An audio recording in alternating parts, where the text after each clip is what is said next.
छत्तीसगढ़ की राजधानी रायपुर के पुरानी बस्ती स्थित शिवाजी स्कूल में बेजुबान जानवरों के प्रति करुणा और दान की परंपरा को बढ़ाने अनूठी पहल की शुरुआत की गई है। छत्रपति शिवाजी अंग्रेजी माध्यम स्कूल बच्चों द्वारा प्रतिदिन टिफिन से एक रोटी गाय के लिए दान दिया जाता है। इसके लिए स्कूल कैंपस के अंदर विशेष व्यवस्था भी की गई है। एक दीवार पे गाय की तस्वीर के साथ दान पेटी रखी गई है। एक रोटी गाय के नाम के पहल की शुरुआत 1 साल पहले की गई थी, जिसके बाद से अब हर रोज बच्चे अपने टिफिन में लाए भोजन से एक रोटी गाय के नाम से इस डब्बे में डालते हैं। स्कूल प्रबंधन की माने तो इस पहल का उद्देश्य बच्चों के मन में बेजुबान जानवरों के प्रति करुणा, सेवा और दान का भाव लाना है।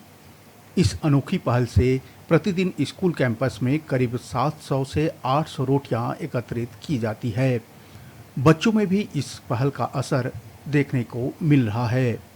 बच्चों का मानना है कि गाय और जानवरों को सड़कों पर खाने के लिए भटकते वे देखते आए हैं, जिसके बाद उन्हें मजबूरी में पॉलीथीन और अन्य विषैले पदार्थ भी खाने पड़ते हैं।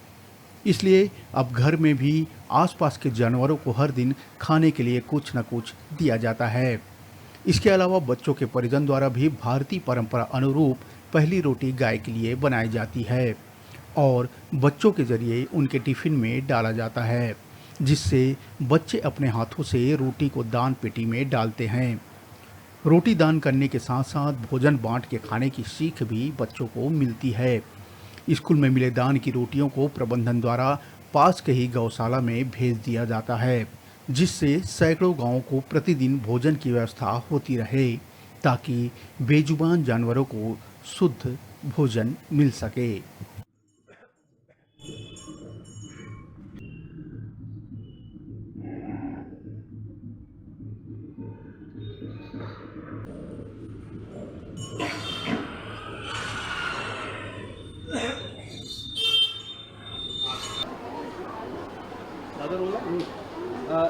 क्या परंपरा है, किस तरीके से आप लोग यहाँ पर रोटियाँ लाते हैं, क्यों लाते हैं? मेरे को बहुत खुशी मिलती है गाय को रोटी देने में, ताकि उन्हें ना प्लास्टिक और ये कचरा खाने से उनमें इन्फेक्शन हो जाते हैं, वो मर जाते हैं। जिसके हम उन्हें घर से रोटी ला के देंगे तो उन्हें बाहर का कुछ गंदा खाना ना पड़ेगा, इसलिए हम उन्हें रोटी देते हैं और मैं इसको रोज़ करती हूँ। रोज़? हाँ। क्या कहते हैं घर वाले इसको?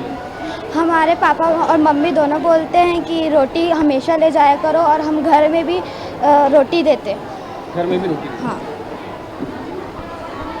इससे कितना फ़ायदा होता है आपको लगता है? इससे गाय लोग को बहुत ज़्यादा फ़ायदा होता है, क्योंकि उन लोग को वैसे ही खाने का नसीब नहीं होता है, तो इससे हमारी साइड से बहुत ज़्यादा हेल्प हो जाती है। हेल्प होती है बहुत ज़्यादा। रोटी क्या सिर्फ गाय के लिए भी देनी चाहिए या दूसरे भी पशुओं के लिए रोज़ देनी चाहिए? और क्या स्कूल के बाद जब आप कॉलेज में चले जाएंगे, कहीं बाहर जाएंगे, तो भी इसका यूज़ करेंगे? हाँ, रोटी हमें डेली देना चाहिए गाय को, और अदर डॉग वॉग को भी देना चाहिए रोटी। और गाय को जैसा नहीं मिलता खाने के लिए तो हम रोटी खिला देते हैं उनको। नाम पूछा था क्या सर? सर, ये किस तरीके की पहल है, कब से शुरुआत हुई है और कितनी मात्रा में यहाँ पर? हमारे यहाँ छत्रपति शिवाजी स्कूल रायपुर में पिछले वर्ष अगस्त से एक योजना शुरू की गई है, एक अभियान शुरू किया गया है, एक रोटी गाय के लिए। इस अभियान के तहत बच्चे प्रतिदिन अपने घर से एक रोटी गाय के लिए लेकर आते हैं। इसका मूल उद्देश्य है कि मूक जो जानवर होते हैं, पशु होते हैं, उनको चारा भी मिले और साथ में बच्चों के अंदर में करुणा की भावना, संवेदना की भावना और मूक पशुओं के मन में उनके प्रति सेवा की भावना जागृत हो, इसके लिए अभियान शुरू किया गया है। और प्रतिदिन यहाँ पर बच्चे जो सुबह रोटी लेकर आते हैं, अलग अलग क्लास के बच्चे, साथ में टीचर्स भी लेकर आते हैं। लगभग 700 से 800 रोटियाँ प्रतिदिन इकट्ठी होती हैं, और इकट्ठी करने के बाद में हम उन रोटियों को गौशाला में भेज देते हैं, दूधाधारी मठ के गौशाला में, जहाँ पर करीब करीब 200 गाय हैं। इससे कम से कम प्रतिदिन जो घरों में एक परंपरा है कि पहली रोटी गाय की और आखिरी रोटी कुत्ते की रहती है, वो एक परंपरा, और पेरेंट्स को भी लगता है कि हमारी जो घर में रोटियां बनती है वो प्रॉपर उपयोग में आ रही हैं। इसी ये परंपरा शुरू? हाँ, हमने शुरू किया है ताकि जानवरों को भी रोटियां मिले और साथ में बच्चों के अंदर में एक प्रकार से सेवा की भावना डेवलप हो, देने की भावना डेवलप हो। परिचय दे देंगे सर? मैं मुकेश शाह, संचालक छत्रपति शिवाजी स्कूल रायपुर।